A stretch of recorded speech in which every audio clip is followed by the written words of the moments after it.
जय महाराष्ट्र मित्रांनो, आज महाराष्ट्रामधील पंचायत समिती जिल्हा परिषदेचा 12 जिल्ह्यांचा निकाल जाहीर झाला आणि सध्या मात्र महाराष्ट्रामध्ये धनशक्ती, पैशांचा आवाज विरोधात गरिबांची शक्ती अशा प्रकारच्या या निवडणुका झाल्यात।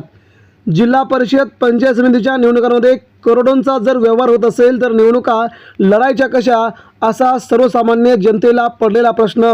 मात्र यातूनही शिवसेना, उद्धव बाळासाहेब ठाकरे आणि शरद पवार यांच्या पक्षाने मात्र घवघवीत यश मिळाल्यामुळे भाजपला मात्र प्रचंड नुकसान सहन करावं लागले। मराठवाड्यामध्ये आपण जर पाहिलं गेलं तर मराठवाड्याच्या धाराशिव जिल्ह्यामध्ये 55 जागांपैकी फक्त भाजपला 10 जागांवरती आपलं यश मिळवता आलंय। त्यामुळे धाराशिव जिल्हा हा जरी भाजपचा बालेकिल्ला म्हणवला गेला असला तरी देखील त्या जिल्ह्यातून भाजप हद्दपार झाल्याची चर्चा आज सकाळपासूनच दिवसभरामध्ये सुरू झाली होती। त्यामुळे राणा जगजितसिंह पाटलांसह आता बडे नेते तोंडघशी पडले असून त्या ठिकाणी त्यांचा मात्र दारुण पराभव झाल्याचं चित्र यावरून जाणवतंय। दुसरी महत्त्वाची गोष्ट म्हणजे कळंब पंचायत समितीवरती उद्धव बाळासाहेब ठाकरे पक्षांचा निर्विवाद सत्ता या ठिकाणी स्थापन झाली आहे। राणा जगजितसिंह पाटील आणि भाजप आणि एकनाथ शिंदे यांची शिवसेना दोघांचा या ठिकाणी चारी मुंड्या चित करत उद्धव ठाकरेंच्या शिवसेने इथे आपला भगवा झेंडा फडकवला आहे। कळंब पंचायत समितीवरती उद्धव ठाकरेंच्या शिवसेनेची पहिल्यांदा सत्ता आली असून या भागामध्ये आमदार कैलास पाटील, खासदार ओमराजे निंबाळकर यांनी आपलं वर्चस्व सिद्ध केलं आहे। त्यानंतर आपण जर पाहिलं तर छत्रपती संभाजीनगर जिल्ह्यामध्ये पंचायत समितीमध्ये भाजपला खातं अखेर खोलता आलं आहे। सकाळी 2 ते 3 तासानंतर भाजपला खातं देखील खोलता येत नव्हतं, मात्र त्या जिल्ह्यात देखील भाजपची खूप मोठ्या प्रमाणामध्ये हानी झाल्याचं चित्र आहे।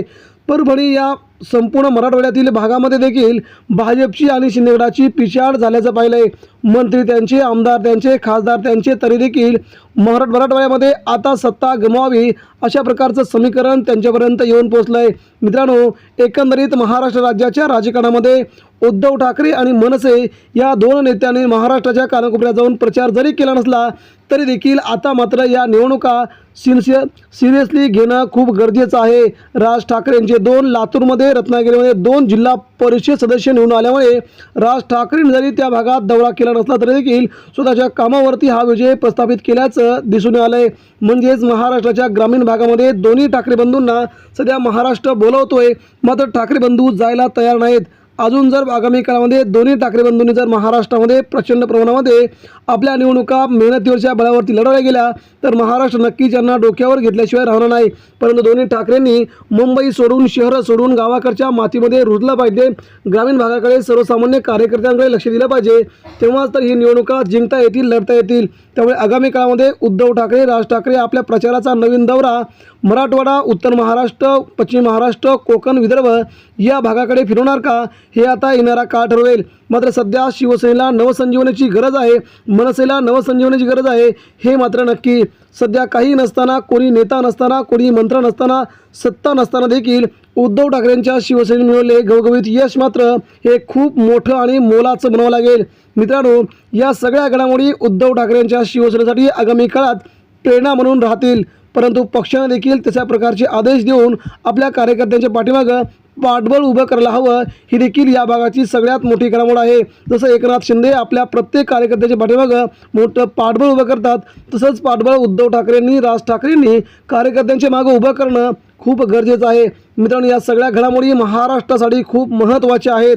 आगामी काळात उद्धव ठाकरे कशा प्रकारे निवडणूक लढवतात ते लवकरच समजेलच, परंतु सध्या मात्र उद्धव ठाकरेंची मराठवाड्यामध्ये आणि विदर्भ आणि पश्चिम महाराष्ट्रामध्ये सत्ता खूप दूरच, परंतु जिल्हा परिषद सदस्य निवडून येणं अवघड होतं। मात्र सर्वसामान्य कार्यकर्त्यांची मेहनत रंगलाई आणि आता ठाकरेंना मोठं यश मिळाल्याचं दिसतंय। मित्रांनो, या यशामागे आपल्या सर्वसामान्य कार्यकर्त्यांचा खूप मोठा वाटा आहे। याबद्दल आपल्याला काय वाटतं, आपण देखील आपल्या प्रतिक्रिया आमच्यापर्यंत पोहोचवा। धन्यवाद। जय हिंद, जय महाराष्ट्र।